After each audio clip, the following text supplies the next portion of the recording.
UTME candidates, WIRE candidates, I welcome you to today's lecture under the use of English series for JAMB UTME, episode 26. And today we are treating clause passage as we go. Do not forget to get your pen and your paper to start taking your notes, and because that note you are going to need it for subsequent revision.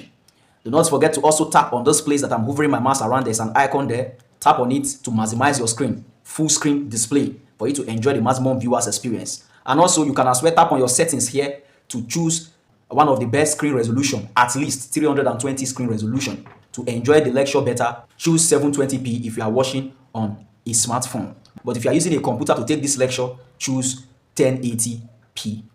Without wasting much of our time, let's head straight into the lecture outline. The lecture outline: 11 proven steps of answering close passage / examples. Practice exercises from WIRE and JAMB / answers. Quick recap: you will learn the above in this lecture, and I wish you good luck as we progress. Close passage. What is close passage? A close passage is a passage with blank spaces. You are expected to select the right choices of words to fill in the blank spaces in the passage. I will give you an example of what a close passage is. Just imagine this statement that I read here, from this a close passage to this passage. Now, imagine that some of the word in this passage or in this statement here are omitted. Okay, some of the words are omitted. Maybe there is no select, there is no blank, there is no fill, there is no passage. They just put blank dash there, just put dash, blank spaces there. And the examiners want you to do what? To find the right choices of words that should fill in those blank spaces. That's a close passage, and it's very, very common in JAMB UTME. It comes out almost every year in JAMB UTME. So that's why you have to know how to answer this close passage, because close passages are very, very tricky. It's very difficult to answer, but I will show you the 11 proven steps to answering close passages. I will teach you the simplest way to answer it, and what used to be difficult is going to turn simple in your sight. It is used to simultaneously test your lexics, vocabularies, structure, and comprehension in an exam. So when an examiner sets close passage for you in an exam, especially an exam such as JAMB UTME, they are testing 4 parts of English simultaneously. They are testing lexis, they are testing vocabularies, they are testing structure, they are testing comprehension simultaneously at the same time. They are testing you of more than 1 part of English at the same time. So just have that in mind. So just know that comprehension and close passage will be made. Comprehension passage and close passage will be made, because close passage is 4 in 1, okay? But comprehension is just 2. Comprehension is just testing your vocabulary and testing how well you comprehend, how well you understand. That's what comprehension is testing. In fact, it's even testing how well you understand something, or how fast and how well you can understand a passage. That's what comprehension is testing. But here, close passage is testing lexis, testing vocabulary, testing structure, and testing comprehension. That's to tell you that this one no be play, no be child's play, no be my. It's not jokes. So let's move over to the first step, the first proven step of answering close passage. Okay, you know we have 11 proven steps, but let's look at the first. Number 1, what do you have to do? How to answer close passage. So how to answer it? How do you answer close passage? Number 1, it says carefully read the passage without looking at the options. Just like comprehension. Carefully, he said carefully. This one is not saying fast to like comprehension. This one is carefully read the passage. Okay, so and as you are reading the passage carefully, you are not looking at the options. You are just reading the passage. Continue with the flow. Because what are you trying to do? You are trying to see if you can flow with the passage without the options provided. If you can just flow, if you can just find any word that match that space and just flow with the idea without having to look at the option. Okay, why are you doing this? You are trying to get a sense of the context and the test before considering the options provided. So you want to get a sense of the context and the test provided before looking at the option. Okay, just like I explained. So we are going to look at an example here, how you are going to do it in an exam condition. This example here is a close passage. Let's carefully read and not look at any option, though no options were provided here, but the option is not there. But let's carefully read. This is number 1, or question 1. This is question 2. Okay, let's read. The sun rose over the village, and the farmers dashed to their fields. The children meanwhile dashed near the river, enjoying the cool morning breeze. That's a close passage. So you can see how we took the flow. If you ask me, I can easily predict something that will possibly be here. Okay, and I can also predict the kind of word that should supposedly be here. The second step, or the second technique, is understand the context, tone, and surrounding words. I've given you the expo now. After reading carefully without looking at the options, understand the context, the tone, and the surrounding words. When you say understanding context, what is the sentence trying to portray? What is the statement trying to portray? That's the context. What is the perspective of the statement? Understand the tone of the statement. What's the tone of the statement? What's the feeling attached to the statement? Is it an angry tone? Is it an exciting tone? Is it an emotional tone? What is the tone of the statement? Is it a sad tone? Is it an aggressive tone? You have to know the tone of the statement. Understand that. Picture that out. Okay? Hope you are jotting down. Hope you are making your notes. And also look out for the surrounding words. What are the kinds of words that surround that blank space? The kinds of words that surround that blank space. What are they? What kind of words are they? What kind of part of speech are they? Also figure that out. The surrounding words. Okay? For example, let's look at the example, the close passage we have here. The sun rose over the village and the farmers dashed to their field.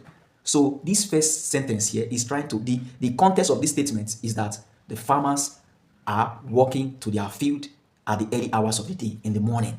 Okay. So if you ask me the tone of this first sentence, I would say the tone is a happy and exciting tone. Okay? Everybody is just agile. Everybody just woke up from sleep and everybody, they are up for the morning. It's done and everybody are going, or all the farmers are heading to their field, okay, to do one or two before the day runs out or before the day matures. Okay, so that's the tone. Exciting tone, okay, energetic tone, powerful tone. Okay, that's the tone. Then what are the surrounding words in this first sentence? The surrounding words here is farmers, which is a noun, and here we also have to here, to, which is a preposition. Those are the surrounding words. Most of the time, beside a noun, what always comes before or after a noun? Adjective. Adjective comes before or after a noun. Sometimes verb comes before or after a noun. So all these are cues. Okay, they are cues. They are cues and they are also clues. Hope you are jotting down. Then let's continue with the second sentence. The children, comma, meanwhile, comma, dash near the river, enjoying the cool morning breeze.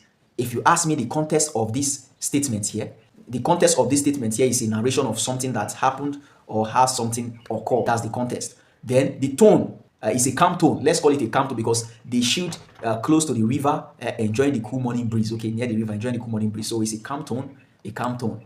That's right. So surrounding words. What are the surrounding words? This is where we have our blank space. We have meanwhile here, and meanwhile is serving as a conjunction here. And we have near here, near. And near is an adjective. So what should be before an adjective? If it's a noun adjective, what should be there before the adjective? Likely a noun.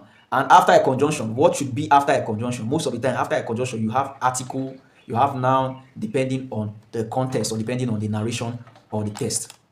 So if you look at what we have here, he said the context is what? Narration, tone, calm, and the surrounding words. For number one, we have farmers and to, which is a preposition and a noun, plural noun. And for number two, we have meanwhile, which is a conjunction, and near, which is an adjective.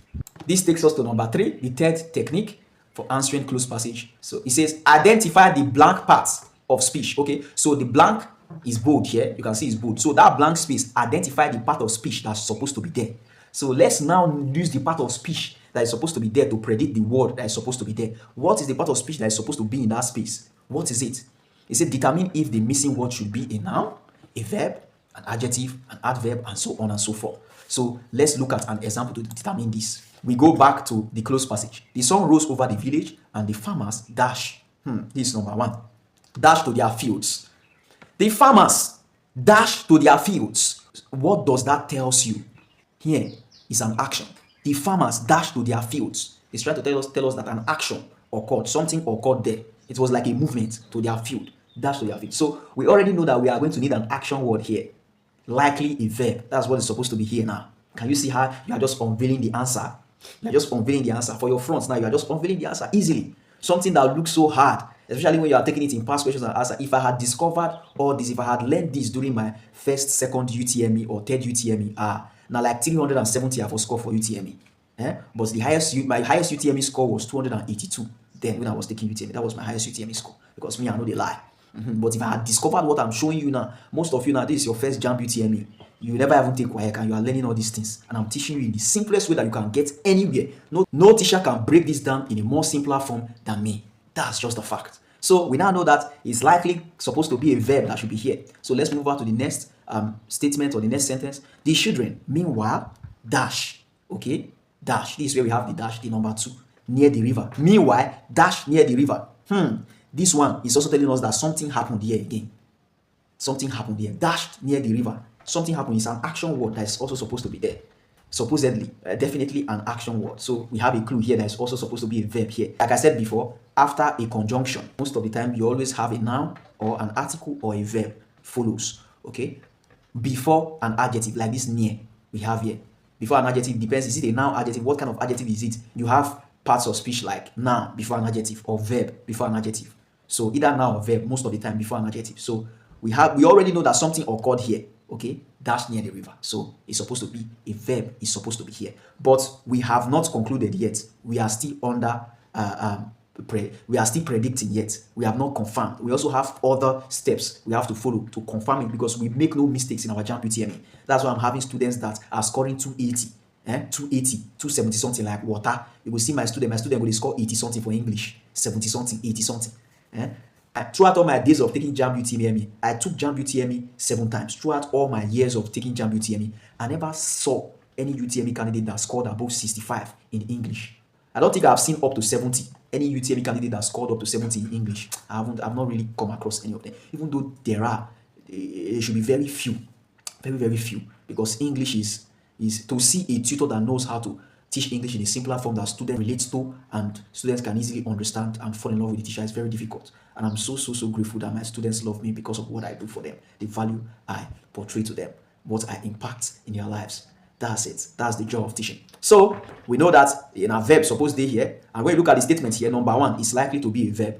Number 2 is likely to be a verb too. That's it, Shikina. But before, we don't work on assumptions here. Okay, during the exam, we know the guess. We have to do it the right way and ensure that we are picking the right answer, so that when we are coming out from the example, we can boast and say that my UTME score is 300. I know what I scored is 300. You know, we'll count down past 300. 300 and above, that's what I scored, because you know that you did the right thing and you did it factually. You did it properly. That's it.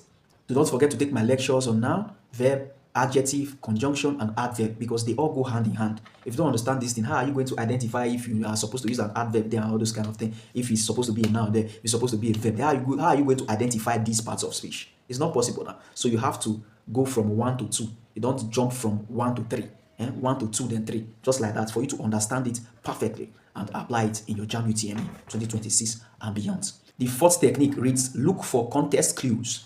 Check for hints in the surrounding text, such as synonyms or antonyms, examples or definitions, words relationship, for example, cause and effect, and so on. This is just going deeper, okay? But I don't think JAMB is going to make the close passage too complicated for you because of your level. But this is for more higher level, but you just have to get prepared for it. We are leaving no stones unturned. So do well to also take my lecture on synonyms and antonyms.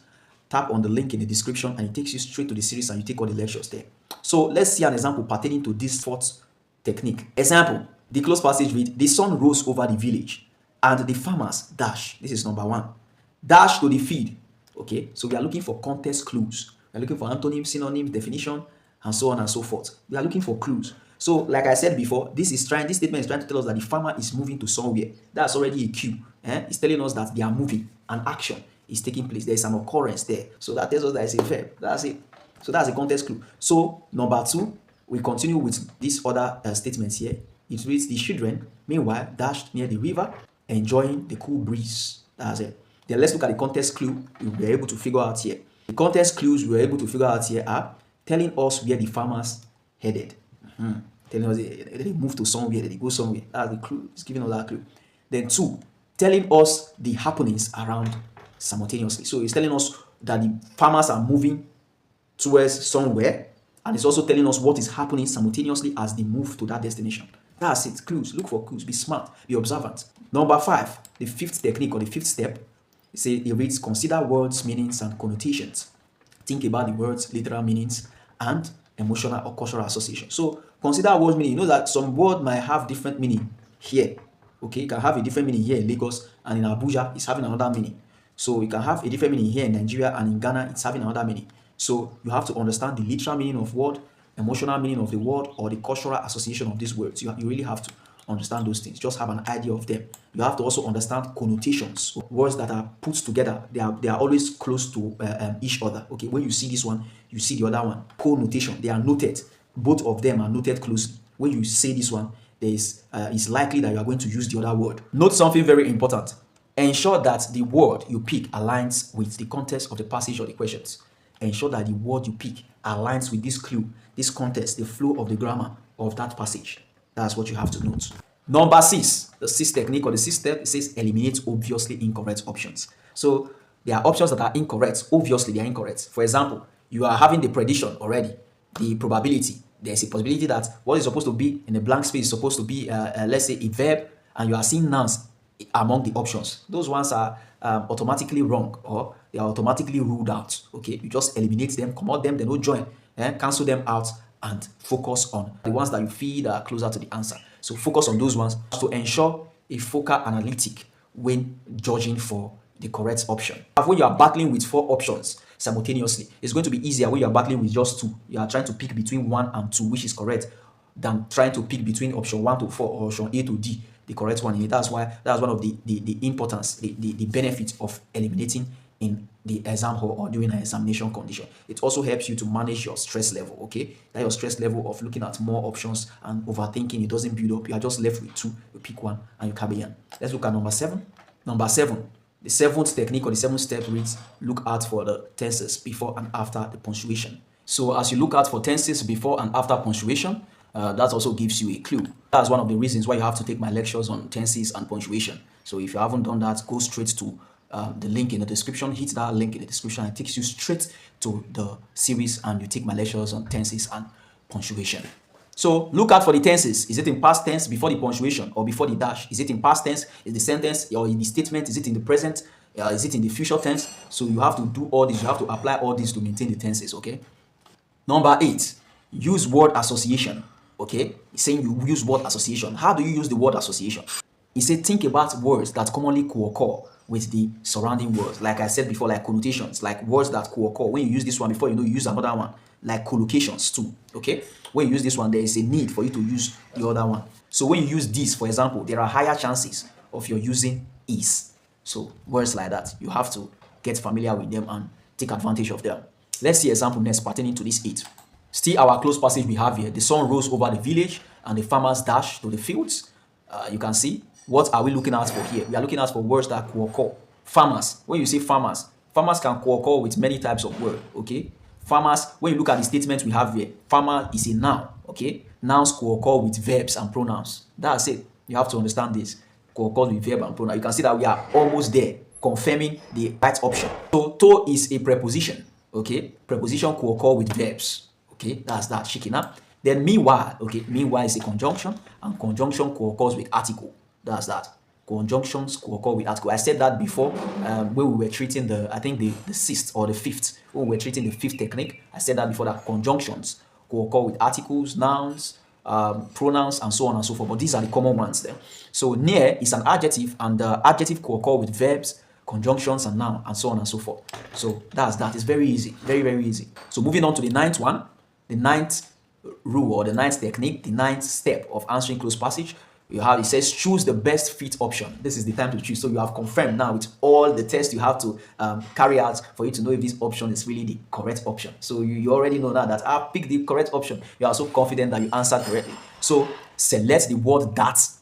Which word are you selecting to fill in the blank space? You are selecting the word that makes correct grammatical sense and follows English syntax. That's number 1. You have to understand the grammatical laws, especially the basic grammatical law, law of grammatical concord, law of English syntax, law of proximity concord, law of notional concord, law of the concords of subordinated subjects, and so on and so forth. So if you select that, you are also going to select the option or the word that fits the context and tone of the statement or of the passage. The tone must be maintained. The context of the passage must be maintained. The passage will not be pointing at an angry tone. You will not go and be picking an exciting tone or a tone of excitation. No. The passage or the statement should not be pointing at a descriptive context and you go and be picking an option with a narrative context. No. You just have to be observant, you just have to be smart, you just have to follow the rules and abide by the rules and do your thing easily. The next we have here is enhance. It says enhance the meaning of the passage. The word, the option that you are choosing should what? It should enhance the meaning of the passage too. It's not just fitting in with the context and the tone. It's not just obeying grammatical laws and laws of English syntaxes, but it's also enhancing the meaning of the passage. It gives the passage more meaning. The final one we have here is maintains the tenses. Okay, it also maintains the tenses too. The statement or the passage cannot be in the present tense, and when you are picking your answer, you are picking an answer or an option in the past tense. No, everything has to be in harmony. That's it. It has to be in harmony. There should be a harmonious unity of the word. Okay, so everything should come together and work smoothly. So do well to take my lecture on tenses for you to have a better understanding of this lecture. It's all we have just learned, because when you learn and you don't practice, you are just a library of old books. That's my saying. When you study and you don't practice, you read, you don't study, you are just going to be a library of old books. So do not allow your village people to succeed. Don't be a library of old books. So let's practice it now.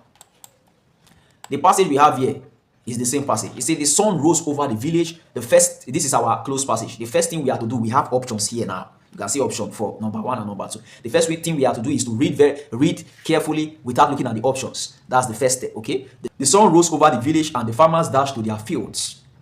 That's the first statement. Full stop. The children, meanwhile, dashed near the river, enjoying the cool morning breeze. That's beautiful. So we now have a clue of the passage, okay, where the passage is driving at. We are going to move over to the next vital step. This time, we are trying to look at the surrounding word, okay? We are looking at the surrounding word. What are those surrounding words we have there? Let's read again. The sun rose over the village and the farmers. This is a noun. And after the noun, or after the dash, we are having to, which is a preposition. And we'll look at the next statement. We are having meanwhile, which is a conjunction. And after the dash, we are having near, which is adjective. Okay, and after this, we are going to look at for the words that commonly go, or the part of speech that should likely be there. Since we understand the context and the tone of this close passage we have here, we already understand the tone, that the tone is a narration tone, is also a calm tone, is also an exciting tone. Number 1, this number 1 here, this first sentence here is an exciting tone, okay? And the second sentence is a calm tone. The context is narration. And we are ready to predict the word that is supposed to be there, the part of speech that is supposed to be there. So with the surrounding word, we have farmer here, which is a noun for the number 1, and we have to. So now it's time to look at the word that could occur with the kind of word we have surrounding there. So we know that verbs could occur with nouns. And for number 2, conjunction, verb also could occur with conjunction. Article can occur with conjunction. Noun can even occur with conjunction, or even pronouns can even occur with conjunction. But adjective, what comes before an adjective? Mostly verb or noun. Mostly verb or noun. So we have a clue that it is either a noun or verb that should be here, and this place it is most likely a verb. So this is the right time to look at the option, because very soon we are going to eliminate the options that are obviously wrong. Then we look at the options for number 1. We say it is a verb that is supposed to be there. When we look at the option, all the options we have here is a verb. Okay, so they are all verb. All the options we have here are verb. They are all verb. So since they are all verb, what do we have to do? We have to look at the tense of the statements, okay, to give us a clue, to focally point at the right option or the right verb that is supposed to be there. So when we read, this is the narration term. It's a present tense, okay? So it's a present tense, and we know that the verb that is supposed to be here should be a present tense. So let's look for verbs here that is not a present tense and eliminate them. The first we have here is go. A is go, and go is a present tense, and we have B here, goes. Goes is like a simple present, okay? So it's still part of the present tense. We have went here, okay? And we have going here. Went is a past tense, okay? And D here is going, which is a present continuous, okay? Simple present continuous. So this simple present continuous, D and this C, we eliminate them, cancel them. So we are not focusing on those ones again. They're not joined again. We are left with these two to choose between these two, which should be there. So let's read. The sun rose over the village and the farmers dashed to their field. A, the farmers go to their field.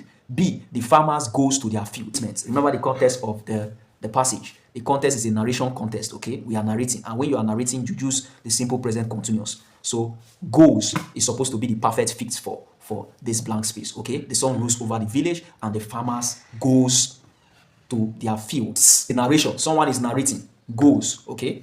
But when we look at this statement again, since we are trying to pick the option that maintains the tense of the statement, if you look at the tense of this statement is in the past tense, because you said the sun rose over the village and the farmers dashed to their field. So this person, though this person is narrating, the person is not narrating in the present tense, the person is narrating in the past tense, okay? Or the narrator is narrating in the past tense. The narrator is not narrating in the present tense, the narrator is narrating in the past tense. So since we have rules here, we are supposed to put went. We are supposed to have a past tense there, which is went. A past tense is likely going to be there. Since the tense of the sentence or the tense of the statement is in the past tense, we are supposed to put a past tense there. So, and the only past tense we have here is went. Okay, so let's read. The sun rose over the village and the farmers dashed to their field. Okay, the farmers went to their field. So we have to look at it if it enhances the meaning of the passage and if it makes a complete grammatical sense, follow grammatical laws and syntaxes. Let's look went here. Yes, it obeys the law of grammatical concord, it obeys the law of grammatical syntax, and it maintains the tense, enhances the meaning of the passage. So number 1 is C, went. So looking at number 2, since we have meanwhile here before the dash, before the blank space, we have meanwhile. And meanwhile is a conjunction that easily goes, what comes after meanwhile is a noun, a pronoun, or article. Since meanwhile own too many, the word meanwhile is a conjunction, it's too many, they are numerous. Then let's look at the next surrounding word, which is near. Near is an adjective, and before an adjective, it is either you have a noun before an adjective or a verb before an adjective. So since we are looking at either a noun or a verb, that's what it's supposed to be here, okay? Because you are seeing a comma here. This separates this conjunction from this statement. So this dash, or the word that's supposed to be in this blank space, should relate more with this near, okay? So let's look at the option. Among the options, we can't find any noun here. All the options we have here are all forms of verbs, okay? So that tells us that it's a verb that's supposed to be there. And let's read the statement to understand the tense of the statement, for us to know the tense of the verb that's supposed to be there. The children, meanwhile, dash near the river, enjoying the cool breeze. Enjoying, that tells us that it's a continuous tense, okay? It's a present continuous tense. So a continuous tense is supposed to be there. So we have to eliminate all the options here that is not a continuous tense, okay? Cancel A, cancel B, cancel C, because 3 of them are not a continuous tense. And we are left with the only continuous tense here, playing. So the answer is playing. So the children, meanwhile, playing near the river, enjoying the cool morning breeze. Let's look at the new statement, the resultant statement, and see if it obeys the grammatical rules and English syntax. Yes, it obeys the grammatical rules and English syntax. It maintains the tense and it enhances the meaning of the passage. So that's that for that. The final one, which is 11, the 11th one is practice, practice, practice, practice. If you don't practice, if you study, you learn, and you don't practice what you have learned, you are on your way to becoming a library of old books with social cobweb. That's what you are turning into, okay? A library of old books with cobwebs. So practice, practice, practice, practice, practice, practice more close passage, okay? Look at your JAMB past question and answer. You can also search close passage on Google or on AI. Search them on AI, search them on any of the AIs, and just say, give me any close passage to answer. Don't give me the answer. Just tell them, and they will give you, when you finish answering them, you tell them to provide the answer to the close passage. And we have come to the end of this topic, close passage. Let's quickly test the knowledge we've learned so far by answering some exercises. Exercises. This exercise or this passage was brought from JAMB UTM in 2004. The passage read, during the rainy season, many roads in the rural areas become almost dash. This makes it difficult for farmers to dash their goods to the markets. If the government could repair the roads, it would greatly dash economic activities and improve dash of the people. These are the options. Number 1, what's your answer? You answered right. Correct option is A, impossible. Number 2, what's your answer? These are the options.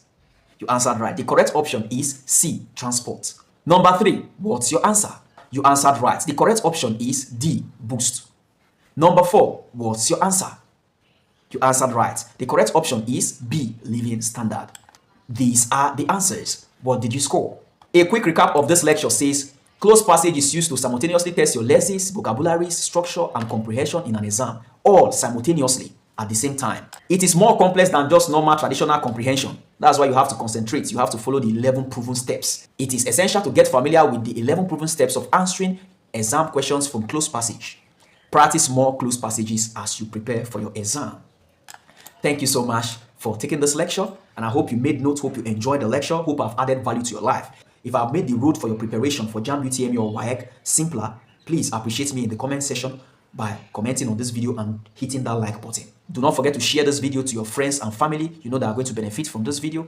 And also, do not forget to subscribe and follow for more at Nkwado Augustine across all social media platforms. Do you have any question on Knowledge Gap? Any suggestion? Drop your questions on Knowledge Gap in the comments, and as soon as I get in contact with your questions on Knowledge Gap, I am going to do justice to them. At this point, I'm out. Peace! Peace out.